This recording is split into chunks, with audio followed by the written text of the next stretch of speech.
अस्सलाम वालेकुम नाज़रीन, पॉलिसी मैटर्स में खुश आमदीद। नाज़रीन, आज हमने आपके लिए एक ऐसी नशिस्त का बंदोबस्त किया है जिसमें हम शायद सही कहें, अगर ये कहें कि we have the two best people, एक पाकिस्तान पीपल्स पार्टी से और दूसरे PMLN से।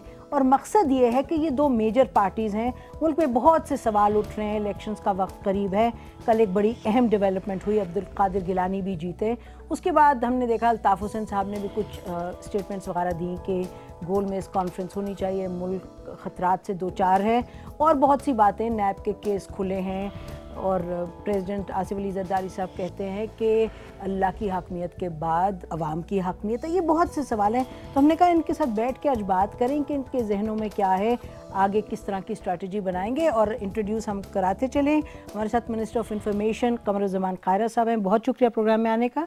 इनके साथ तशरीफ़ रखते हैं इसहाक डार साहब, सेनेटर हैं और लीडर हैं अपोजिशन के हाउस में। आपका भी बहुत शुक्रिया। आपसे शुरू करती हूँ डार साहब।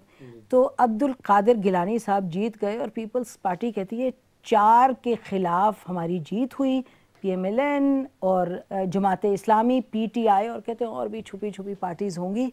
तो आप क्या कहेंगे इस पर? ज़ाहिर है कि जीत पे तो मुबारकबाद देनी चाहिए, जो भी जीते, और मुबारकबाद है गिलानी साहब को। लेकिन जो उनकी प्रेडिक्शन थी कि कम से कम 85,000 से हम ये जीतेंगे, मैं समझता हूँ वहाँ काफ़ी डिसअपॉइंटमेंट है।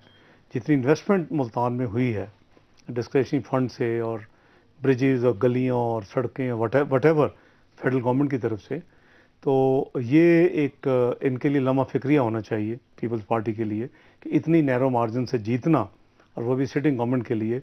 इट इज़ समथिंग 4,500 वोट से लम्हा फ़िक्रिया है, आपको खुश नहीं होना चाहिए। बहुत शुक्रिया नसीम। मैं तो डार साहब का पहले मशकूर हूँ कि उन्होंने मुझे मुबारक तो दे ली। ये बड़ी प्रोग्राम से पहले इनकी दोनों की गुफ्तगू से लग रहा था ये शायद एक ही पार्टी में जाएं, तो हमने कहा कहीं छोड़ के PTI में तो नहीं जा रहे, बट बहरहाल उसके साथ मैंने जवाब भी दिया था कि हम सियासत छोड़ देंगे। हमें पहली बात तो ये हमारा जीना मरना दोनों का अपनी अपनी जमातों में है, और अगर हमने ये नहीं करना तो फिर हमने कुछ और करना है, किसी और घर नहीं। ये आपने बिल्कुल कहा था कि हम सियासत छोड़ देंगे।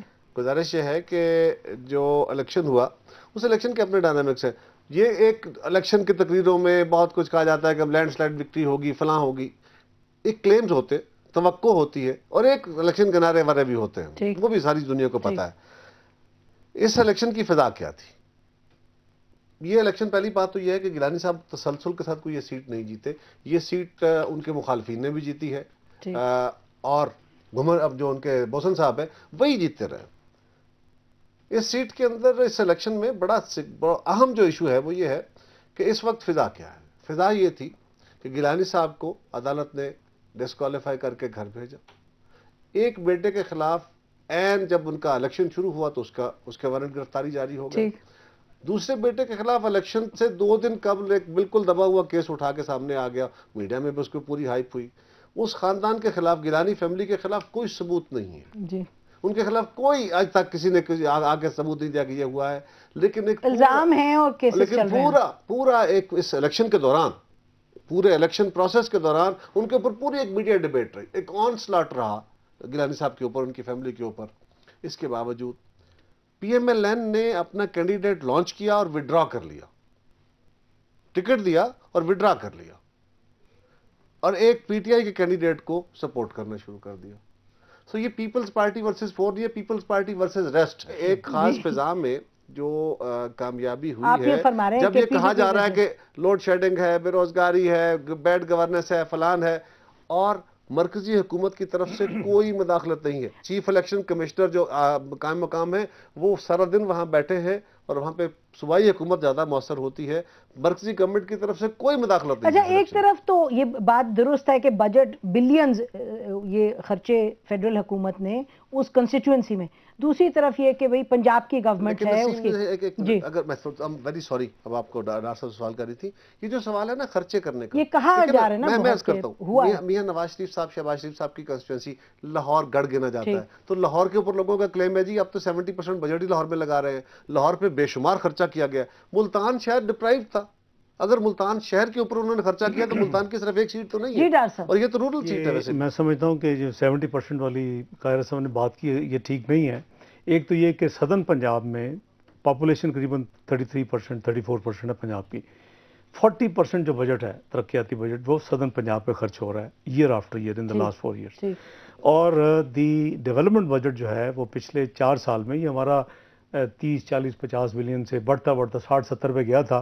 पहली दफ़ा है कि 100 अरब से ऊपर खर्च हो रहा है। इशू ये है कि मुझे बताइए बहैसियत PMLN के आप क्या समझते हैं, क्योंकि अब कल से आज तक जितना तबसरा हो रहा है वो ये है कि अब स्ट्रेटजी को रिविजिट करना पड़ेगा पॉलिटिकल पार्टीज को जो पीपल्स पार्टी के खिलाफ खड़ी हैं। ये यकीनन बात दुरुस्त है कि सुप्रीम कोर्ट की ने एक पोजीशन ली, और दूसरी तरफ ये भी बात दुरुस्त है कि इन्वेस्टमेंट भी बहुत हुई, लेकिन एक माहौल तो बना हुआ था और माहौल में ये सवाल उठ रहा था कि ये जीतेंगे नहीं जीतेंगे। लोग कह रहे थे नहीं जीतेंगे। हर किस्म की force was against Peoples party.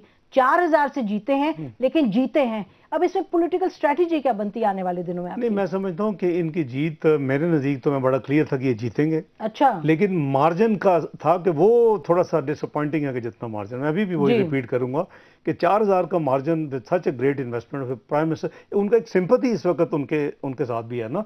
Right या रॉन्गली एक बंदा जब घर जाता है इतने ऑफिस से तो उसकी एक पब्लिक सिंपैथी होती है। और मैं समझता हूँ कि जी इलेक्शन जो है ये आने वाली इलेक्शन के लिए हमें बहुत चीज़ें देखने की ज़रूरत है। पाकिस्तान इस वक्त सिर्फ इलेक्शन फोबिया में अपने आप को टोटली कंज्यूम नहीं कर सकता। पाकिस्तान के इकोनॉमिक इश्यूज बड़े सीरियस हैं, पाकिस्तान के सिक्योरिटी इश्यूज बड़े सीरियस हैं। डार साहब, हम यकीनन अगले सेगमेंट्स में उस पर बात करेंगे कि आप लोग जहां इत्तेफाक करते हैं कुछ चीज़ों पे, जो अहम चीज़ें उस पर क्यों इत्तेफाक नहीं हो पाता। लेकिन जो कल का इलेक्शन था, जो मुबस्सिरीन है वो तो यही कह रहे हैं कि ये बहुत अहम था और डिसअपॉइंटमेंट की आप बात करें मार्जिन के हवाले से, लेकिन फिर भी बार बार यही कहा जा रहा है कि पीपल्स पार्टी वर्सेस डेस्ट, इनकी कहानी अब अपने वोटर्स को और मुल्क को तो यही होगी ना कि it's Peoples Party versus rest. और एक तरीके से ये भी कहा जा रहा है कि सुप्रीम कोर्ट ने जो एक दिया फैसला, और इससे पहले 19 तारीख को इनका MPA भी जीता जिस दिन इनके प्राइम मिनिस्टर निकाले गए, तो ये भी एक सिग्नल आ रहा है। क्या इलेक्ट्रेट की तरफ से आ रहा है? अगर ये सारी दुनिया में होता है, मसलन मोहतरमा की शहादत हुई तो उसका इनको बहुत फ्रैंकली इनको बहुत फायदा हुआ पॉलिटिकली। हम उनकी शहादत, इंटरेस्टिंग बात कह रहे हैं। नहीं आई एम वेरी कैटेगोरिक। ये हमेशा फायदा होता है इस टाइप के खुदा न खासा जो इंसिडेंट्स होते हैं। नहीं, मैं 19 की बात कर रही हूँ। 19 को जब प्राइम मिनिस्टर को निकाला और ये जीते, मैं वही कह रहा हूँ कि उसका इम्पैक्ट होता है, सिंपैथी फैक्टर होता है। और ये सुप्रीम कोर्ट सुन ले कि सिंपैथी फैक्टर, मैं कुछ और कह रहा हूँ, बट दैट शुड नॉट यानी स्टॉप सुप्रीम कोर्ट के अपना कानून आइन का फैसले दें। हमें दूसरी चीजें जो है ना कि मीडिया का कह रहा है, अवाम क्या कह रही है, हमें पॉपुलिस्ट, दूसरे मुल्कों में तो आप देखें जजमेंट्स आती हैं तो उसको तो मीडिया में भी इतना ज्यादा प्रोजेक्ट नहीं किया जाता। लेकिन ये पाकिस्तान चले, मैं ये नहीं कह रहा कि मीडिया ना करे, मैं मीडिया की नहीं, मैं तो आप दोनों पर आऊंगी कि आप लोग सुप्रीम कोर्ट के साथ दोनों पार्टीज क्या करती हैं। नाज़रीन, इस पॉइंट पे हम ब्रेक लेते हैं, ब्रेक के बाद इसी गुफ्तगू को जारी रखेंगे कि पीपल्स पार्टी और PMLN ने केयरटेकर गवर्नमेंट पर भी कुछ फैसला किया, इलेक्शन कमीशन पर भी। क्या हमारे साथ रहिएगा। जब तक के हुकूमत जो है वो ऑर्डर्स को कंप्लाई नहीं करती, चाहे 10 वज़ीर-ए-आज़म या 10 लोग जाने चाहिए। अरे भाई, पहले तो मियाँ साहब बिल्कुल आप खामोश थे। क्या बात हुई है कि आपके खिलाफ रेफरेंस चला गया और आप बुखला गए? तो जोर दिखा दें आप अपना, जब इलेक्शन होगा तो इलेक्शन आ रहा है।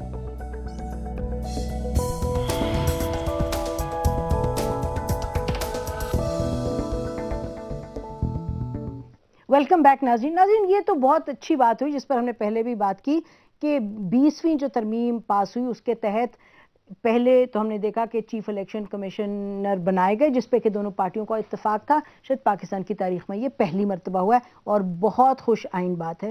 लेकिन इससे सवाल बहुत से उठते हैं कि अगर इस तरह की चीज़ पर ये एग्री कर पाते हैं तो और चीज़ों पर एग्री क्यों नहीं कर सकते। लेकिन इससे पहले कि हम उन इश्यूज़ पर जाएं जिससे कि मुल्क का ताल्लुक है, चाहे बलूचिस्तान है, चाहे कराची में टारगेट किलिंग वगैरह है, हम देखते हैं कि इनके आपस में इस वक्त किन इश्यूज़ पर टेंशन है। अच्छा जी, पहले ले लेते हैं सुप्रीम कोर्ट की पोजीशन। सुप्रीम कोर्ट पे हमने देखा कि एक तरफ से पीपल्स पार्टी की एक अपनी पोजीशन है। पीपल्स पार्टी जो है वो सुप्रीम कोर्ट से बाहर निकलकर सुप्रीम कोर्ट के हवाले से बड़ी तनकीद होती है, फैसलों पर तनकीद होती है। आपके लीडर्स आते हैं टेलीविज़न प्रोग्राम्स पे और वो कहते हैं कि जी ये सुप्रीम कोर्ट के जजेस को देखो ABCD, उनकी ज़ात के हवाले से। और आपकी जो पार्टी है डार साहब, आपकी पार्टी तो बाहर निकल के कहती है हम सुप्रीम कोर्ट के साथ हैं, सुप्रीम कोर्ट ये करे, 4 प्राइम मिनिस्टर चले जाएं, 6 आप सुप्रीम कोर्ट के फुट सोल्जर्स बनते हैं और आप सुप्रीम कोर्ट के क्रिटिक्स बनते हैं। हमें लगता है बहैसियत पाकिस्तानियों के कि ये चीज़ तो सुप्रीम कोर्ट के अंदर रहनी चाहिए। एक तो आपने जो 20th कॉन्स्टिट्यूशनल अमेंडमेंट की बात की है, जो फैक्ट्स हैं वो आपको पहले शायद मालूम हैं, और मैं वो तो बड़ी हैप्पी बात है। नहीं, हैप्पी तो है, उसके पीछे बैकग्राउंड है। ये 20वीं तरमीम सिर्फ आ रही थी उन पार्लियामेंटेरियंस को रिस्टोर करने के लिए जो कि एक फ्लॉड प्रोसेस के जरिए इलेक्ट हुए थे, उसमें सब पार्टीज के लोग थे, और सुप्रीम कोर्ट ने टाइम दिया था क्योंकि उस वक्त इलेक्शन कमीशन एज पर आइन यानी अपने नहीं था, कॉन्स्टिट्यूट हुआ मेंबर्स नहीं थे, तो उस इलेक्शन को चैलेंज किया गया और वो चैलेंज ठीक था, पिटीशन ठीक थी। उन्होंने कहा कि या तो ये लोग घर चले जाएं या इनको आप यानी रिट्रोस्पेक्टिव इनको आप इसको आप एग्जाम्प्ट कर दें। तो वो उस लिए बेसिक अगर आप देखेंगे जो गवर्नमेंट लेके आई थी 20वीं तरमीम का बिल, वो सिर्फ इतना ही था। We engage them, we availed the opportunity in national interest, और हमने कहा कि सिर्फ इसके लिए तो हम करने के लिए तैयार नहीं। बिल्कुल ठीक है, हमारे बंदे अगर जाते हैं तो जाएं, आपके जाते हैं जाएं, जाने दें। ये लोग कहेंगे कि क्या जहां इनका अपनी आती है स्किन तो ये करते हैं जब वो कॉम करो। हमने फिर इनको 2 चीजों पे लाए। आई एम ग्रेटफुल के उसमें यकीनन ताली दोनों हाथ से बजती है, हम अकेले तो नहीं कर सकते थे, लेकिन वी अवेल्ड द अपॉर्चुनिटी। एक तो ये था कि इलेक्शन कमिश्नर जो थे, चीफ इलेक्शन कमिश्नर, वो तो आईनी ओहदा था और जो मेंबर है वो आईनी ओहदा नहीं था। हमने उनको आईनी ओहदा बना दिया उस तरमीम के जरिए। हमने इनको ये तय करवा लिया कि उनका 5 साल टेन्योर होगा। हमने ये तय करवा दिया कि वो भी ओथ लेंगे चीफ इलेक्शन कमिश्नर की तरह। हमने इनसे ये तय करवा लिया उस तरमीम में कि वो रिमूव नहीं हो सकते अदर देन लाइक जज ऑफ ये तो आपके सीओडी में भी था ये इस तरह की बात है। इस तरह सच इतनी तफसील में नहीं था, लेकिन जनरली ये 18वीं तरमीम में नहीं हो सकता नहीं था, और ये बड़ा अच्छा हुआ। सारी जमातों उसके साथ ही हमने केयर टेकर सेटअप भी इसी में डाल दी 20वीं तरमीम में। सर ये अच्छी बात है, हमने तो पता है आगे चले। नहीं, मैं गुजारिश कर रहा हूँ कि 20वीं तरमीम के पीछे कई हफ्तों का काम था। लोग ये कह रहे थे अब इकट्ठे मिलकर चल सकते। इकट्ठे मिलकर चलने का ये होता है कि इनकी ऑब्वियसली ख्वाहिश थी कि लोगों को बचा लिए, अच्छा जैसे डुअल नेशनलिटी के बिल आए उस तरह ये थी। ठीक, हमने कहा कि सिर्फ इसके लिए तो वी आर नॉट रेडी। हाँ, अगर आप इसको ब्रॉड बेस करना चाहते हैं, वेरी वेरी ना, आखिर में बॉटम लाइन तो वही है ना डार साहब कि आप लोग मिलके चले हैं तो अच्छी बात है। अब आपकी बात आ गई सुप्रीम कोर्ट की, आपने सुनाया कि सोल्जर है क्रिटिक्स है, ये बात नहीं है। कहते तो नहीं, देखे ना, फिर दूसरी पार्टी भी कहती हैं, जहां अभी हमें जानबूझ के हमें पुश करके भेजने की कोशिश कर रही थी शुरू में। नहीं, हम तो तहरीक इंसाफ ने कहा और बाबर अवान साहब ने उधर कोर्ट में हम थे तो उन्होंने कहा। ये तो मैं समझता हूँ कि ये बात तो वैसे ही मेरे नजदीक के सुप्रीम कोर्ट के जो फैसले हैं सारी दुनिया में, अगर उस पर अमल दरामद नहीं होगा, हाँ इनकी एक है और इनका स्टेटमेंट है, मेरे भाई दोस्त है। कुछ और किया सर आपसे? नहीं, आपने ये कहा था कि व्हाई यू आर बाहर क्यों कहते हैं? हाँ, एक पार्टी क्रिटिक्स है और एक सोल्जर्स है। बेसिकली चूंकि जब आप देखें ना, उनके पास क्या रूट है, या वो 190 में फिर किसी और को कहेंगे आगे हमारे फैसले पे के सब्स्टिट्यूट है। हाँ, नहीं, सब्स्टिट्यूट की बात नहीं है। हम इनको मशवरा बार बार ये देते हैं, इनकी एक ही है डिफेंस। ये सारी तो उनके घर जाके दे दिया गया। नहीं, घर मशवरा हमने पब्लिकली दिया है। देखिए 248 का कहते हैं ना, ये कहते हैं कि उसमें इम्यूनिटी है, तो कोर्ट में चले जाए ना ताकि ये सेटल हो जाए issue once and for all. Court में कभी तो सेटल होगी ना ये इशू, तो कोर्ट में इशू सेटल करवा लेना। अगर वो कहते हैं कि ठीक है आपकी इम्यूनिटी, बात खत्म हो जाएगी। अगर ये उसको कहते हैं आप जस्टिफाई कर रहे हैं अपना ये बार-बार आइन को अपनी मर्जी से इंटरप्रेट नहीं कर सकते। सर आप तकरीर नहीं, सर आप उसका जवाब देना। आप जो बाहर कह रहे हैं बार-बार ये इस तरह की स्टेटमेंट देते हैं जलसों में, इसमें कि हम सुप्रीम कोर्ट के साथ हैं, आप उनके फुट सोल्जर्स इसलिए बनते हैं क्योंकि आप कह रहे हैं ये इनकी बात नहीं मानते। सुप्रीम कोर्ट के साथ तो 18 करोड़ आवाम को होना चाहिए, किसी भी मुल्क की अदलिया के साथ होना चाहिए। अदलिया के पास खुद जान होती है अंदर, उसके पास अपनी ताकत है। अदलिया जो है, देखिए आप फिर क्या कहें कि हम कहें कि जी जो मर्जी फैसले सुप्रीम कोर्ट करे हम उसको मानने के लिए तैयार नहीं है। वो और बात है। देन यू गो, फिर वो कोई और रूट लेना, ये कि आप सुप्रीम नहीं, हमें तो ये लगता है आप उसको फिर अदलिया को, अगर ये पॉलिटिकल पार्टीज कोई भी हमारी हो, पीटीआई कोई और, अगर ये मैसेज नहीं होगा कि भाई आपके मसलों पे अमल होगा, अगर नहीं होगा आप लोग करवाएंगे अमल, वो बिल्कुल करवाएंगे। अच्छा, आप लोग अमल करवाएंगे। अच्छा जी, वो तो अब आपने अब पता नहीं कैसे, वो तो 97 में आप लोगों ने अटैक कर दिया था, आप कह रहे हैं अमल। सर ये दो एक्सट्रीम्स हैं, दो एक्सट्रीम्स हैं। देखिए ना, वो चंद इंडिविजुअल्स की जो है वो पूरी पार्टी पे तो नहीं ब्लेम हो सकता, उन्होंने भुगता भी। वो बंदे फिर उनको डिस्क्वालीफाई हुए, तारक अजीज था मीडिया में, दूसरे लोग थे, आप आगे बढ़े थे। तो मेरा मतलब है कि वो हम कुछ इंडिविजुअल्स की गलती को ये तो नहीं कह सकते ना पार्टी। कायरा साहब, अब आप बताएं, आप लोगों के बार बार इतनी तनकीद सुप्रीम कोर्ट के जजेस के प्रोग्राम्स में आके इधर उधर, क्या ये बात दुरुस्त है? देखिए नसीम, पहली बात तो ये है कि डार साहब ने बड़ी तफसील से इस बात का जिक्र किया। जो 97 वाला वाकया है वो चंद लोग नहीं थे, it was a party policy. Punjab house में सारे लोग इकट्ठे हुए थे और उन्होंने बाकायदा उस वक्त मियां साहबान में वहीं थे। चले आगे बढ़ गए, आगे बढ़ के मैं सर गुजारिश करता हूँ, मैं अर्ज करता हूँ, और बाकी लीडरशिप भी मौजूद थी, सारी दुनिया को पता वो अच्छा, वो तो नहीं, जी आगे। लेकिन ये एक अच्छी बात है, ये एक अच्छी बात है। मैं चले, आपको भी पता है, मुझे भी कुछ पता है कि जो लोग वहां मौजूद थे, लेकिन छोड़े इस बात को। अगर माजी से आपने सबक सीखा है, अगर आपने माजी से सबक सीख लिया है और आप समझते हैं कि ये बहुत अच्छी बात है, तो वेरी गुड, वेरी गुड, ठीक है। वो तो लेकिन हमारा एक तहफ़्फ़ुज़ ये भी है नसीम, मुझे अदालत के फैसलों पे अमल करना है, मैं मानूं या ना मानूं। लेकिन इतनी तनकीद मैं बताता हूँ आपको, मैंने उस पर मुझे एग्री करना मेरे लिए जरूरी नहीं है। अगर जस्टिस साहब, कोई जज साहब बैठ के अपने अकीदे की बात करते हैं या वो कोई शायरी करते हैं जजमेंट में, मेरा लाजिम नहीं है कि मैं उससे एग्री करूं। उनका अपना अकीदा, उनके अपने। तो आप लोग ये तो नहीं कहते हमें उनके शेर पसंद नहीं, आप तो प्रोग्राम्स में आ गए उनको उठा कर। देखिए सुने, मैं इस पर गुजारिश कर देता हूँ, मैं थोड़ा सा। जी बोले। तो ये मेरे लिए जजमेंट मानना जरूरी है, उस पर अमल करना जरूरी है, उसके साथ एग्री करना जरूरी नहीं है। मैं जुल्फ़िकार अली भुट्टो की जजमेंट जो उनके खिलाफ हुई थी, सारी दुनिया कहती है गलत हुई थी, मैं भी कहता था, मैं पहले दिन से कह रहा था, दुनिया भी कह रही है, तो मैंने उसको आज तक एग्री नहीं किया। अमल जजमेंट की क्रिटिसिज्म होती है, और कोर्ट्स के अंदर होने वाली जो गुफ्तगू है, जो कोर्ट में होते जो गुफ्तगू की जाती है, आजकल बहुत सारी जो चीजें हैं, जैसे देखकर टिकर चल रहे होते हैं, जो टिकर्स हैं वो पार्ट ऑफ जजमेंट नहीं होते, जो कोर्ट के अंदर प्रोसीडिंग है, ऑब्जर्वेशंस होते हैं। ऑब्जर्वेशंस होती हैं, उन ऑब्जर्वेशंस के ऊपर आपके टिकर चल रहे होते हैं, उन टिकर्स के ऊपर एक पब्लिक ओपिनियन बन रहा होता है, उससे मेरा सियासी नफा नुकसान हो रहा होता है, एक सियासी एजेंडा सेटल हो रहा होता है, जो कोर्ट की इंटेंशन शायद नहीं होती। मैं ये नहीं कह रहा कोर्ट की इंटेंशन है, लेकिन मुझे आपने जो बात कही ना कि हम लोग अदालत के फैसलों से, हमने अदालत का कौन सा फैसला नहीं माना। देखिए नसीम, हमारा मसला ये है कि मैं बताता हूँ, हमने ये अफराद की राय है। अगर मेरी जमात का कोई बंदा उठ के खड़ा होके वो कोई अपनी राय दे देता है, तो उसका मतलब ये नहीं है पार्टी पॉलिसी है। मैं पार्टी का स्पोक्समैन हूँ, मैंने कभी ऐसी कोई जुमला कहा, कभी वज़ीर आज़म ने ऐसा कोई जुमला कहा? हाँ, अदालतों के साथ, पाकिस्तान पीपल्स पार्टी के साथ होने वाली जातियों की एक तारीख है पूरी, उसके ऊपर हमारे तहफ़्फ़ुज़ात जरूर हैं। हमने ये भी कहा कि ये जजमेंट जो वज़ीर आज़म गिलानी साहब के खिलाफ आई है, इसके ऊपर हमारे सीरियस रिजर्वेशंस हैं, बट हम एग्री कर रहे हैं।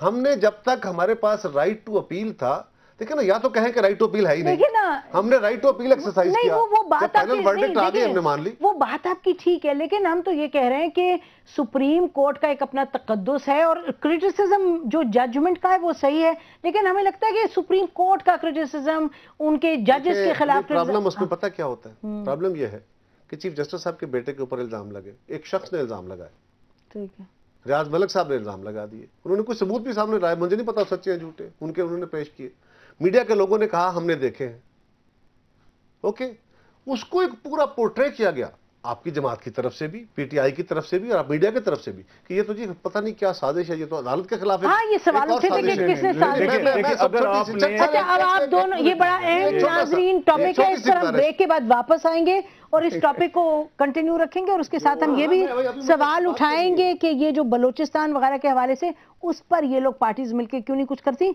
एक ब्रेक के बाद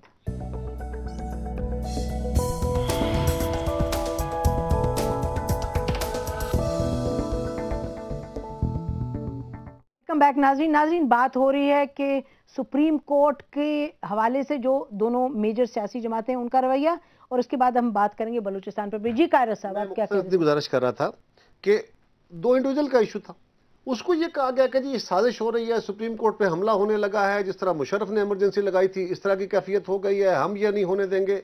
और कह कौन लोग रहे हैं? वो लोग जिनके अपने केसेस अदालत, उसी अदालत के सामने मौजूद है, सुप्रीम कोर्ट के सामने। मसलन मियां नवाज शरीफ साहब कह रहे हैं उनका अपना केस वहां मौजूद है, और जिस शख्स का अपना केस वहां मौजूद है वो अगर बढ़ बढ़ के कह रहा है कि जनाब मैं अब सुप्रीम कोर्ट के साथ हूं, कदम बढ़ाएं। किस केस की बात कर रहे हैं? मेमो गेट की बात कर रहे हैं? सर मेमो गेट तो हमारा है, हाँ जी, हमारी गवर्नमेंट के खिलाफ आया है। आपके खिलाफ असगर खान केस है, आपके खिलाफ एक पहला पिटीशन है जो पंजाब गवर्नमेंट के खिलाफ है, 94 ऑफ 2010 है, वो पंजाब गवर्नमेंट के खिलाफ मौजूद है, जो सेक्रेटरी इलेक्शन कमीशन कमर दिलशाद के टाइटल से है।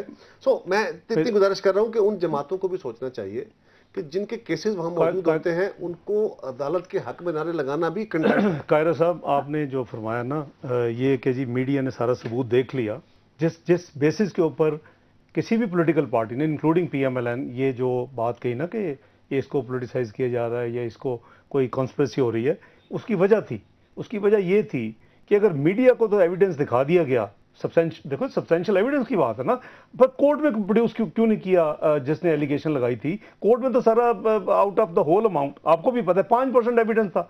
अगर 5, इसी वजह से वो केस आगे भी और रेफर हो गया दोबारा, अभी भी पता चल जाएगा जो एविडेंस। देखना सवाल सिर्फ ये है कि उसमें मुझे क्यों ब्लेम किया गया? नहीं, आपको ब्लेम की बात नहीं है, बल्कि आपको भी ज्वाइन करना चाहिए था। हम तो आपके साथ थे, हम तो कह रहे थे कि उसी टोन में आपको भी टोन आपकी और है, आप तो कदम बढ़ाओ वाले हैं ना, हम कदम बढ़ाओ वाले तो नहीं है। नहीं, वो देखे ना जी, कदम बढ़ाओ और वो फिर दूसरी आपकी भी अपना एक बात यह है कि मुझे थोड़ा सा रिप्रेजेंट करना है जो लोगों के जहनों में सवाल है, हमारा ख्याल है लोगों के जहनों में सवाल है। इसमें जहां तक इनका नसीम हमारा बड़ा सिंपल इशू है, हम कहते हैं कि 2 अफराद का इशू था, कॉन्स्पिरेसी एलिमेंट 2 अफराद में इन्वेस्टिगेशन होनी चाहिए। मैं तो आपको ये बता दूं, कॉन्स्पिरेसी एलिमेंट बहुत विजिबल था। मैं एज ए चार्टर्ड अकाउंटेंट कर रहा हूं, जब आप बात करें कि मैंने 34 करोड़ दिया है या मैंने 50 करोड़ दिया और सिर्फ प्रोड्यूस करें आप एविडेंस 2 करोड़ का, तो एवरीबॉडी ये 2 इंडिविजुअल्स का केस नहीं था। कहां आ गया? नहीं, उसी से तो बात हुई, ये चीफ जस्टिस साहब के बेटे पर प्रोग्राम नहीं है। मैं समझता हूं, मैं तो जल्दी मिसाल दे रहा था। मैं ये कहना चाहूंगी, देखिए ना, दोनों तरफ डार साहब अगर इन्होंने दिया मलिक ऑब्जेक्शंस की गई कि जी ये खुद ना सुने, कोड ऑफ कंडक्ट में यही है, तो इस सेट असाइड चीफ जस्टिस साहब सेट असाइड हो गए। अच्छी बात थी, बड़ी अच्छी बात। उसके बाद उन्होंने लेके जा रहे हैं प्रोग्राम में, इस पर बात नहीं करना चाह रही। आपने लंबी स्टेटमेंट ले ली कायरा साहब से, तो मैं उसको कम से कम क्लैरिफाई तो करूं। नहीं, आपने क्लैरिफाई कर दिया। मैंने इस अमल को खुद वेलकम किया था, ऑन रिकॉर्ड हूं कि चीफ जस्टिस साहब का ये बहुत आला कदम है, और अगर उनके बेटे पे इल्जाम लगा है तो हो जाना चाहिए। हमारी राय में ये 2 इंडिविजुअल्स का केस नहीं था।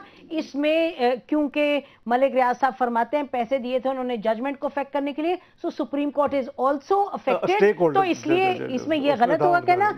ये भी बात इस पर माननी पड़ेगी कि जिस तरह मीडिया को फोकस करना चाहिए था उस केस पर जिसमें चीफ जस्टिस साहब के बेटे इन्वॉल्व है, उतना हमने इस पे फोकस नहीं किया। तो खैर वो दैट इज अनदर शायद इसी स्टूडियो के अंदर बैठे हुए को प्रोग्राम हुआ जिसके नहीं छोड़े हैं, वो तो हो गया, लेकिन वो प्रोग्राम कोई वो नहीं था जो कि जिसके कहा गया ना कि साजिश है। नहीं जी, हाँ वो तो बहुत कहा गया साजिश है। हमें तो हैरानगी ये है कि किसका वो बात सारे फसाने में जिसका जिक्र न था। हाँ नहीं, साजिश की बात नहीं, लेकिन अहम केस है, बहुत अहम है। मैं तो कहता हूँ कि चीफ जस्टिस साहब ने बहुत अच्छा काम किया, वेरी गुड, कि उन्होंने अपने आप को उससे अलग कर लिया और उन्होंने कहा कि जी अब गवर्नमेंट की इन्वेस्टिगेशन। हमारा तो ख्याल है कि ये नैब में नहीं जाना चाहिए था, they should have stayed with the supreme court. वो सुप्रीम कोर्ट की अपनी मर्जी है आपकी, लेकिन वो एक और डिबेट है। इस पे ये बताइएगा कि नवाज शरीफ साहब भी नाराज हैं, भी रहमान मलिक साहब का आपने देखा कि वो कह रहे हैं कि ये अगर केस लग गया तो इसमें क्या बात है, और नवाज शरीफ साहब ने भी कहा कि हमें पता है कि कौन हमारे खिलाफ साजिश कर रहा है। आप अफसर खान की बात करिए, नहीं जी, नैब में जो नैब के जो केसेस हैं, सिंपल ग्रेजुएट लॉ को पूछ लें या ये, अगर एक चीज इतने साल मुशर्रफ साहब उसको he could not do it and he didn't do anything. इसमें एक केस तो जब ये डिप्टी डीजी FIA थे, वो रहमान मलिक साहब की मेहरबानी है, और वो ऑलरेडी क्वैश हो चुका है 1996 में। मेरानी साहब की मौजूदगी में। किसने क्वैश किया था? हाई कोर्ट ने। It will be quashed again, it is all rubbish. Hudaibiya की जो है ये इसी साहब ने जो अभी जिसको आप दिखा रही थी, इसी ने फैब्रिकेट किया था। इकोनॉमिक साहब का नाम है रहमान मलिक साहब है, हाँ मेरे कुलीग है सेनेट में। इकोनॉमिक रिफॉर्म एक्ट की वायलेशन है, उसमें कोई डबल जोपर्टी का लॉ के तहत वो एक दफा क्वैश हो चुका है, दोबारा नहीं हो सकता। और मुशर्रफ के पास अगर किसी केस में जान होती तो मुशर्रफ हाईजैकिंग हेलीकॉप्टर एक बात। दूसरा, ये आए थे, ये कर लेते, 4 साल हो गए हैं। आप क्यों कर रहे हैं? मैं अर्ज कर रहा हूँ, ये खुद फैमिली, शरीफ फैमिली गई है अक्टूबर लास्ट ईयर कि जी ये एक हैंगिंग शॉट जानबूझ के मुशर्रफ भी और इस पार्टी ने भी रखी हुई हमारे ऊपर, और ये चाहते कि इलेक्शन के अगेंस्ट वही हुआ है कि इलेक्शन के अगेंस्ट किधर गए थे आप लोग, किधर गए थे Sharif family? They have already challenge, they have gone to the courts. कब? अक्टूबर 2011 तीनों केस वहां कहा भी शुरू करें, इसको देखें। इस पे स्टे हो गया था, इस पे तो यही होता है ना जी, स्टे मीन के आपके अगर incompetent, stay Lahore high Court ने किया नहीं लाहौर, अगर आपके इनकॉम्पिटेंट जो हैं, जो आपका अमला है, अगर वो 4 हफ्ते की बजाय 12 हफ्ते में जवाब देंगे तो 12 हफ्ते तो उनके खाते में गए ना। ये तो आप क्या कह रहे हैं, आप लोगों को लगता है कि ये जान के इस वक्त? मैं समझता हूं कि ये मैंने आपको कहा कि आप मिरानी साहब को बुलाएं। बीबी ने जॉनथन और हुदैबिया के बारे में मुझसे माजरत की। मिरानी साहब इज जिंदा। कौन मिरानी साहब? My first meeting April 2002, she said कि I was misled. Who misled? This is the guy. तो अजीज जरदारी साहब के केसेस में तो फिर भी नहीं, मैं ये कह रहा हूं कि मैं कभी पर्सनल नहीं होता किसी प्रोग्राम में, लेकिन फ्रैंकली स्पीकिंग मेरे पास यानी उसकी विटनेस है 2.5 घंटे की मीटिंग मिरानी साहब वाला उम्र दे कि बीबी ने जॉनथन जो जहाज रोका गया था और इस केस का उन्होंने कहा कि मुझसे डार साहब I was misled, I should not have picked up Mian Sharif को इसी केस में पिक किया गया था। आप किया, फिर वो हाई कोर्ट में चला, फिर वो क्वैश हुआ, अब दोबारा मुशर्रफ ने, और एक डिक्टेटर पे तो you can accept anything from dictator, but not from a political. मेरी गुजारिश सिंपल ये है, मुझे डिटेल का नहीं पता, डार साहब जो फरमा रहे हैं ऐसा ही होगा, सही होगा। मैं उनसे डिसएग्री नहीं कर रहा, मैं डिसएग्री नहीं कर रहा, मैं कह रहा हूं मुझे नहीं पता, ठीक, क्योंकि वो मिरानी साहब का जिक्र फरमा रहे हैं, बीबी शहीद तो नहीं है लेकिन मिरानी साहब हैं, अगर आपके साथ उनकी कोई बात हुई तो मुझे उसका पता नहीं है। माजी में डार साहब ये बात दुरुस्त है कि माजी हमारा ऐसा रहा, ये केसेस ओरिजिनली रहमान मलिक साहब ने नहीं बनाए, ये एक साहब थे जिनका नाम हसन वसीम अफजल था, जिन्होंने बीबी शहीद के खिलाफ, आसिफ जरदारी साहब के खिलाफ, ये जो नैब केसेस आजकल चल रहे हैं हमारे खिलाफ जिन केसेस का जिक्र किया जाता है वो भी उन्होंने बनाए थे। वही लोग वही गए थे स्विट्जरलैंड में भी वही गए थे हसन वसीम अफजल साहब, और ये वही साहब हैं जिनको आउट ऑफ टर्न मियां साहब के दौर में बाकायदा प्राइड ऑफ परफॉर्मेंस या क्या तमगा भी दिया गया था, और उन्होंने खुद अपने साइन से लिखा हुआ है कि ये रेफरेंसेस दुरुस्त है, मुशर्रफ के दौर में लिखा, ये भी अपनी जगह तारीख है और ये रिकॉर्डेड है, मैं नहीं कह रहा। मैं सिर्फ इतना कहता हूं कि अगर कोई केसेस आ गए हैं और पड़े हुए हैं तो आज मुझे नसीम छोटी सी बात कर लेने, मुझे बात कर लेने दीजिए। तो अदलिया आजाद बैठी है, अदलिया ने केस सुना है, अगर फर्ज करें माजी में किसी ने गलत काम किया तो लेट इट बी क्लियर, ठीक है। और तीसरी गुजारिश मुझे ये भी करनी है कि आपने फरमाया आपके साथ बीबी शहीद ने कोई बात की थी, आप एविडेंस है, डार साहब मियां नवाज शरीफ साहब का अपना इंटरव्यू, ये सही बात है, आज भी मौजूद है, आज तक उन्होंने विड्रा नहीं किया। वो उनका अखबार जहां में भी लगा जो इनका है, और वो सोहेल वड़ैज की किताब में भी मौजूद है, और वो आपके कुछ दोस्तों की असेंबली के अंदर स्पीचेस भी मौजूद हैं कि हमने ये केसेस किन इदारों के कहने पे बनाए। आपके केसेस तो फारूक लगारी ने शुरू किए, करॉल को उन्होंने एंगेज किया। देखिए अगर आप बात करते हैं आपके अपने प्रेसिडेंट ने शुरू किया। मैं ये कह रहा हूं कि खत्म करें, आगे चलना। जो केसेस हैं उसके ऊपर मियां साहब ने बाकायदा अपने प्रोग्राम में माफी मांगी है कि हाँ मुझसे माजी में गलती कराई गई, तो फिर मोहतरम ने मदद की, जॉनथन में भी की।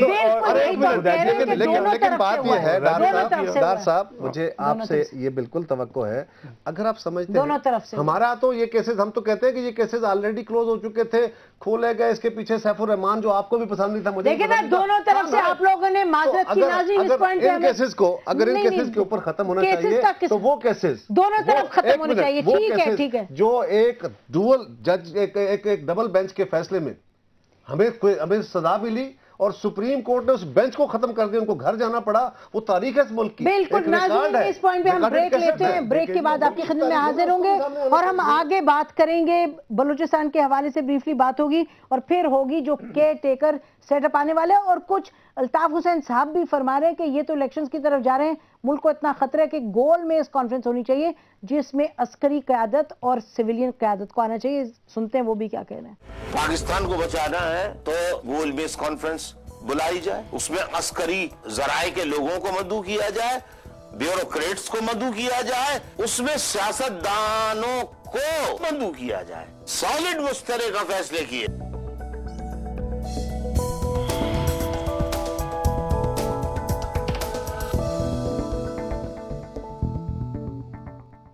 वेलकम बैक नाज़रीन। नाज़रीन, आपने सुना कि अल्ताफ़ हुसैन साहब भी क्या फरमा रहे हैं, और इससे पहले कि हम गुफ्तगू को जारी रखें इस तरफ के ये क्या कह रहे हैं अल्ताफ़ हुसैन साहब बलूचिस्तान के हवाले से। देखिए, आप लोगों ने बड़ी अच्छी बात की, 20वीं आपने तरमीम पास की, 18वीं तरमीम पास की, बहुत सी बातों की भी चीज़ों का जिक्र हुआ जहाँ के you have been able to cooperate.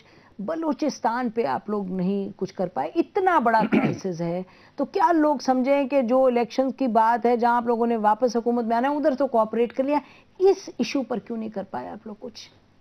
Balochistan मैं समझता हूँ मल्टीपल उसमें रीजंस हैं। सबसे पहले तो वहाँ विद ऑल ड्यू रिस्पेक्ट के जो गवर्नेंस होनी चाहिए नहीं है। ठीक, जिस सूबे का चीफ मिनिस्टर 6 महीने में सिर्फ चंद दिन वहाँ रहेगा और कोई मिनिस्टर हाथ नहीं आएगा, और जो डेवलपमेंट के पैसे हैं, मुझे आज तकलीफ होती है कि एनएफसी में बलूचिस्तान को पंजाब से 11 अरब कटवा कर उनकी रिक्वायरमेंट के मुताबिक 83 बिलियन गारंटी किए गए। कभी आज तक एनएफसी अवार्ड पाकिस्तान की तारीख में गारंटी नहीं हुआ, और उनको उनके बनते तकरीबन 60 के करीब। लेकिन डॉक्टर साहब, डेवलपमेंट से ज्यादा इशू नहीं, सारे इशूज हैं। सबसे तय ये होता है कि आपने प्रोपोस्टेट लेना है, लेकिन जो डॉक्टर साहब फरमा रहे हैं कि उनका तय किया था कि इससे कम नहीं होने देंगे। उनके 5% उनका जो राइट था 9% में लेके गए, लेकिन देखें जब तक पैसे अवाम में नहीं पहुंचेंगे, इकोनॉमिक डेवलपमेंट नहीं होगी, लोगों को ये बेसिकली गुजारिश है, महरूमियां हैं, वो महरूमियां हैं, दूसरा आ गया आपका जो सियासी भी है, दोनों है, मुआशी भी है, सियासी भी है। सियासी मिस हैंडलिंग है इसमें, सिर्फ वो नहीं है, इसमें मल्टीपल इशू जो मैं कहता हूँ, इसमें फॉरेन इंटरवेंशन। आप लोगों ने अपनी कॉन्फ्रेंस की, आप लोगों ने पूरी गोल्ड कॉन्फ्रेंस की। देखिए, बात यह है कि ये कहना डॉक्टर साहब, सॉरी, ये कहना कि हमने आपस में कोऑपरेट नहीं किया, ये भी नामुनासिब है। रिजल्ट नहीं निकला। रिजल्ट देखे ना, रिजल्ट ना आना और बात है, हो सकता है हमारी कोई कमी हो सकता है इनकी तरफ से कोई कमी रही हो सकता है, बहुत बड़ा सवाल है। देखिए नसीम, उसमें इशू ये है कि ये इस सवाल को कॉम्प्लिकेट कितना किया गया, ये भी हमें देखने की जरूरत है, और किसने किया, ये हमारा कसूर क्या आज की गवर्नमेंट का या अपोजिशन का कसूर है? बेशक। और दूसरी बात यह है कि उस कोalition, उस गवर्नमेंट के अंदर जो बलूचिस्तान में हम दोनों जमातें वहां पे फिर भी इकट्ठी हैं, हम कोशिश जरूर कर रहे हैं। गवर्नेंस के प्रॉब्लम होंगे, वो सूबे के लोगों ने अपने बेहतर गवर्नर चुनने हैं, उन्हें अपने बेहतर नुमाइंदे चुनने हैं, लेकिन हमने एनएफसी अवार्ड मैं करता हूँ उसमें वो मेरी जमात की गवर्नमेंट नहीं, ऑल पार्टीज गवर्नमेंट है, सब मिले हुए हैं वहाँ पे, मिलके चल रहे हैं। चीफ मिनिस्टर आप कहना sir okay, but that is lead partner ना, उसका मतलब ये नहीं होता कि सिर्फ एक जमात की गवर्नमेंट। प्राइम मिनिस्टर से क्या आप जाके बैठे वहाँ? देखिए, वहां उन्होंने कहा गया है, लेकिन वहां सारी जमातों की वजारतें हैं, सारी जमातों का कोalition है, ये बात नहीं कहा जा सकता कि सिर्फ एक मेंबर के सिवा सब वजीर हैं वहां। लेकिन मैं डॉक्टर साहब से माजरत के साथ ये कहूंगा कि हमने एनएफसी में इकट्ठे होकर बलूचिस्तान का मसला हल करना चाहा, हमने और किया, और उसका रिजल्ट बहुत अच्छा निकला। हमने आगाज हुकूक बलूचिस्तान में इकट्ठे, ये भी डॉक्टर साहब उसका हिस्सा थे। हमने जो 18वीं तरमीम की, हालांकि अब 18वीं और 20वीं तरमीम का जिक्र कर रहे हैं, 19वीं भी हुई थी, जो हमें इल्जाम है कि हम अदालतों से लड़ते हैं। हमने अदालत को उनके नुक्ता नजर को अकोमोडेट करने के लिए तरमीम कर ली थी मिलकर सभी ने, तो हम लड़ने वाले नहीं। लेकिन बलूचिस्तान के ऊपर बाकायदा 18वीं तरमीम में, और जो उनका बेसिकली नेशनल क्वेश्चन उस वक्त का था डॉक्टर साहब, ये हमें एक प्रॉब्लम रहता है, और ये आपको भी ख्याल करना चाहिए। 18वीं तरमीम से कबल जो नेशनलिस्ट पॉइंट ऑफ व्यू था वो ये था कि हमें हमारे सियासी हुकूक नहीं दिए जा रहे, हमारे इख्तियारात सियासी हमें नहीं दिए जा रहे, हमें माली वसाइल तक पे हमारा हक तस्लीम नहीं किया जा रहा, जो हमारे मादनी वसाइल है उन पे हक तस्लीम नहीं किया जा रहा। तो इन सारे को अकोमोडेट किया गया, और हमने मिलकर किया, इस पार्लियामान ने किया। हमने ठीक है, हम लीड पार्टनर थे, गवर्नमेंट थे, लेकिन उसके साथ ही साथ सभी जमातों ने इस पर हमें सपोर्ट किया है। कॉन्स्टिट्यूशनल अमेंडमेंट हुई है, एनएफसी हुआ है, पंजाब गवर्नमेंट में बिल्कुल डॉक्टर साहब ने दुरुस्त कहा कि इन्होंने सरेंडर कराया पंजाब गवर्नमेंट से, बहुत अच्छा किया। लाहौर 3 दिन मीटिंग हुई हमारी, उसमें कुछ प्रॉब्लम्स आज भी हैं और कुछ कॉम्प्लिकेटेड। जी हाँ, बस आप सही कह रहे हैं, जो आप बात कह रहे हैं उसे तो इनकार नहीं, लेकिन मैं इस और कंसंट्रेशन की जरूरत है। देखिए ना, बलूचिस्तान की क्राइसिस डॉक्टर साहब और कारा साहब पॉलिटिकली सर वो करने की जरूरत है, वो आप ही लोग करेंगे ना। अगर हमें ये कहा जाता है जी सिक्योरिटी एजेंसीज, कौन फाइनली इस चीज को सेटल करेगा? हम तो देखेंगे सियासी हुकूमतों की तरफ, लेकिन इससे पहले हम प्रोग्राम को क्लोज करें। ये बताइए, अभी आपने सुना अल्ताफ हुसैन साहब, जो आपकी तो पार्टी में आप कोलिशन पार्टनर भी हैं, वो ये हुकूमत में कोलिशन पार्टनर, वो फरमा रहे हैं कि ये मुल्क खतरे में है। आप लोग तो इलेक्शन की बात करें, वो कहें गोल में इस कॉन्फ्रेंस कराओ जिसमें सबको बुलाओ और सच बताएं, और आप लोग पावर की खेल में ही हैं बस। देखिए, मैंने अल्ताफ हुसैन साहब का अपना नुक्ता नज़र है, उनकी अपनी जमात है, वो हमारे साथ कोलिशन में है। इसका मतलब ये नहीं है कि हम एक दूसरे के साथ मर्ज हो गए हैं, ये एक दूसरे का नुक्ता नज़र हमने टोटल एग्री कर लिया है। डिफरेंट इशूज़ के ऊपर हमारा आज भी असेंबली के अंदर मुख्तलिफ इशूज़ के ऊपर डिफरेंट इशूज़ होता है। ये अगर बड़ी फंडामेंटल बात करें, ये उनकी जमात का व्यू है, अपनी जमात को रिप्रेजेंट कर रहे हैं, और उस व्यू का उनके अपनी जगह मोहतरम होगा। हम ये समझते हैं कि पाकिस्तान को उसके दिए हुए तयशुदा तरीकाकार के मुताबिक आगे बढ़ने की कोशिश करनी चाहिए, और वो तयशुदा तरीकाकार आईने पाकिस्तान है। उसके तहत अब अगले इलेक्शन की तैयारी करनी चाहिए। हमें जिस तरह डार साहब ने कहा कि सिर्फ इलेक्शन नहीं, इलेक्शन से कबल भी बहुत सारी चीज़ों की ज़रूरत है। हमने जिस तरह चीफ इलेक्शन कमिश्नर के तकर्रुर पे कुछ लोग जो जमहूरियत का दुश्मन है वो बगलें बजा रहे थे कि ये दोनों आपस में डगर ड्रॉन है, ये इकट्ठे नहीं होंगे और ये इस लड़ाई में हम बेनिफिशरी होंगे, वो उनको मायूसी हुई है। जो मियाँ साहब ने तजवीज़ दी और उन्होंने कहा है ये एक आईनी तरीकाकार है, हमने उसको वेलकम किया है। बिल्कुल हमें इंटरेक्ट करना चाहिए और अगले इलेक्शन के लिए फेयर एंड फ्री गवर्नमेंट, ऐसी गवर्नमेंट आए जो फेयर एंड फ्री इलेक्शन को इंश्योर करे, वो इलेक्शन कमीशन को सपोर्ट करे और इस मुल्क में लोगों की सही मायनों में राय आ सके। इसके अलावा कोई और रास्ता आगे नहीं। जहां तक इलेक्शन या फ्यूचर का ताल्लुक है या जमहूरियत का, वो तो इनसे मैं इत्तफाक करता हूँ, लेकिन मैं समझता हूँ टू द एक्सटेंट ऑफ ये बेसिकली एक एक्सपेंशन है चार्टर ऑफ डेमोक्रेसी जो लेट मोहतरमा बेनज़ीर भुट्टो साहब ने, मियाँ साहब ने साइन किया था। We need to expand it. और एक्सपैंड क्या करें, उसमें हम अपनी फॉरेन पॉलिसी के कंट्रोल्स बिल क्लियर करें, इकोनॉमिक रोड मैप क्लियर करें, उसमें लॉ एंड ऑर्डर इलेक्शन के बाद नहीं ये शुड पहले भी कर सकते हैं, start now, it should start now मेरे हिसाब से अभी। और उस पे आई थिंक इलेक्शन कैंपेन में जाएं कि कहीं हमारे पास एक डिपेंड करता है, इन्होंने अगले महीने इलेक्शन करवाना है, इन्होंने अगले साल करवाना है, उस पर डिपेंड करता है। ये तो कहते हैं टाइम पे करवाना ना, तो मैं कहता हूँ if given a choice they will do it on time. Circumstances में force and you are saying all this should be done. अगर अर्ली होना है, अगर अर्ली नहीं होना तो दिस टाइम मस्ट बी मुल्क की प्रोग्राम का टाइम खत्म हो गया, एक साल बहुत लंबा टाइम खत्म हो गया। आपसे सवाल है, हमें इस मुल्क के बिल्कुल लॉन्ग टर्म एजेंडास को सेटल करने के लिए बैठना चाहिए। हम बैठने को तैयार हैं और हमें इस मुल्क के इकोनॉमिक, इस मुल्क के फॉरेन पॉलिसी कंटूर्स को बिल्कुल सेटल करना चाहिए। ये जो हमारी आपस में लड़ाइयां लायानी होती हैं, मुस्तकबिल के रोड मैप को, उसी का हिस्सा अगला इलेक्शन भी है। तो तैयार है आप लोग इस हम तो और इंशाल्लाह बैठते हैं। ये तो तैयार। अगर डार साहब डायलॉग होना चाहिए national all political parties whether they are in parliament और आउटसाइड पार्लियामेंट। आप एग्री करें? और मैं समझता हूं कि नहीं तो फिर इंतजार किस चीज का है ना जी? सर इंतजार अगर वो कह रहे हैं कि पार्लियामेंट में नहीं है उनको भी लेना चाहिए, फौज को भी पूछें, वो कहते हैं दूसरे तरफ कोई हर्ज नहीं है, पूछना चाहिए। सर इंतजार किस चीज का? नेशनल रोड मैप है, रुकावट क्या है? हो this is a new social contract आप कह रहे हैं, आप न्यू चार्टर ऑफ पाकिस्तान। मेरा इशू ये है कि जो कुव्वतें जिन्होंने सियासत करनी है, जिनको पाकिस्तान के लोगों ने अपना मैंडेट दिया हुआ है, जो पार्लियामान के अंदर है या पार्लियामान के बाहर है, वो अलग इशू है, लेकिन जिनका काम सियासत है, जो आपका आईने पाकिस्तान कहता है, दुनिया के तयशुदा असूल कहते हैं, आपने मुख्तलिफ कुछ इदारे सिक्योरिटी वाले वो है, मतलब फौज है, आप उनसे इनपुट ले सकते हैं, आप अदलिया से इनपुट ले सकते हैं, आप बाकी इदारों से इनपुट ले सकते हैं, लेकिन पॉलिसी मेकिंग आपका इशू है। आप राउंड टेबल क्यों नहीं बनवा रहे? तो ये देखिए, इसके ऊपर अच्छी तजवीज है डार साहब की, मैं भी अपनी जमात से बात करूंगा, हमें इस पे कोई एतराज नहीं होना चाहिए। और ये इनकी तजवीज अब है, मियां साहब ने आज से 1 साल पहले जिसको भी क्रेडिट जाए, मियां नवाज शरीफ ने 1 साल पहले प्राइम मिनिस्टर इसहाक डार साहब का नाम क्यों आ रहा है? ये कहा जा रहा है कि जरदारी साहब ने 1 साल पहले ये मलिक रियाज के थ्रू मैसेज किया था नवाज शरीफ साहब के पास। जमात की पॉलिसी तो नहीं कह सकता क्योंकि वो फैसला तो मेरी जमात ने करना है, लेकिन अगर मुझसे पूछा जाए तो मुझे इसहाक डार के नाम पे कोई इतराज। चलें जी, ये दोनों की तो एक गठजोड़ है। नाज़रीन, इसी पर आज का प्रोग्राम खत्म करते हैं। आप दोनों का बहुत शुक्रिया, आपने इनकी गुफ्तगू सुनी। There is very little else to add. बहुत शुक्रिया। खुदा हाफिज। पाकिस्तान जिंदाबाद।